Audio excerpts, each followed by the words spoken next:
Red flash. இதை நம்ம இப்படி மேலே இப்படி வச்சா ரெட் கலரில் எப்படி லைட் எரியும் அந்த மாதிரி நல்லா பயங்கரமாக லைட் எரியும். இதோ பார்த்தீங்கன்னா இருக்காது. இது நம்ம இதுக்கு நடுவில் வச்சா இந்த புஸ்வானை எப்படி வருமோ அதே மாதிரி இந்த ஃபவுண்டைன் வர மாதிரி அப்படியே மேலே வரும். இதோ பார்த்தீங்கன்னா அடுத்தது ஸ்ட்ரீக். இது பார்த்தீங்கன்னா இந்த கீழே வச்சா ஷவர் மேலே வர மாதிரி வரும். அடுத்து பார்த்தீங்கன்னா மினியன்ஸ். இது மூணுமே RSல கம்பெனி. நம்ம எலிஃபென்ட் கம்பெனியில் நம்ம ரெட் ஃப்ளாஷ் பார்த்துருப்போம். இப்போ எலிஃபென்ட் கம்பெனியில் இந்த க்ரீன் ஃப்ளாஷ் பாருங்க.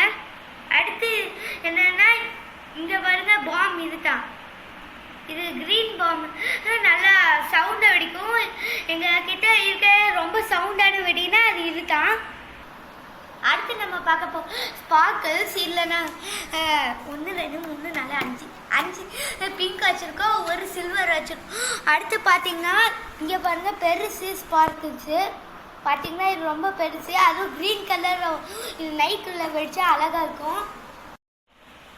அடுத்து நம்ம பார்க்க போகிற சங்கு சக்கரம் பாருங்க. 5 இது இருக்குது, 5 பாக்ஸு. அடுத்து பார்க்க புசுவானோ, இதுவும் 5 இது இருக்குது. பார்த்தீங்கன்னா உங்களுக்கு தெரியும். அடுத்து பார்க்க போகிறது பார்த்தீங்கன்னா இதுதான் குட்டி மட்டா தீப்பத்திய மாதிரியே இருக்கும். பின்னாடி நிறைய கலர்ஸ் இருக்குது.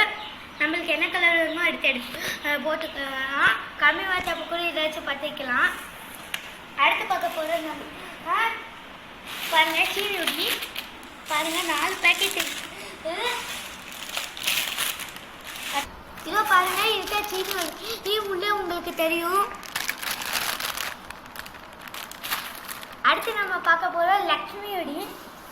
பாருங்க பாருங்க இதில் நிறைய பேக்கெட் இருக்குது. 1 2 3 4 5 6 7 8 9 10 இதில் 10 இது இருக்குது. அவ்வளோதான் என் வெடி முடிஞ்சு. வெடி வாங்கல முக்கியம், வெடி கிராஃப்ட் வெடி தான் முக்கியம். சொல்லியிருக்காங்க 2வது வெடியை வெடிக்கணும். நீங்களும் அதை வெடிச்சிருக்கு. அடுத்து நம்ம சேனல் பிடிச்சிருச்சுன்னா லைக் பண்ணுங்கள், ஷேர் பண்ணுங்கள், சப்ஸ்கிரைப் பண்ணுங்கள், மறக்காம கீழே இருக்க பெல் ஐக்கானை கிளிக் பண்ணிங்க. அப்படித்தான் எனக்கு ஒரு பர்த்டே என் கையில் சுத்திடுச்சு பாருங்கள். என் பர்த்டேக்கு கையில் நெருப்பு சுத்திடுச்சு.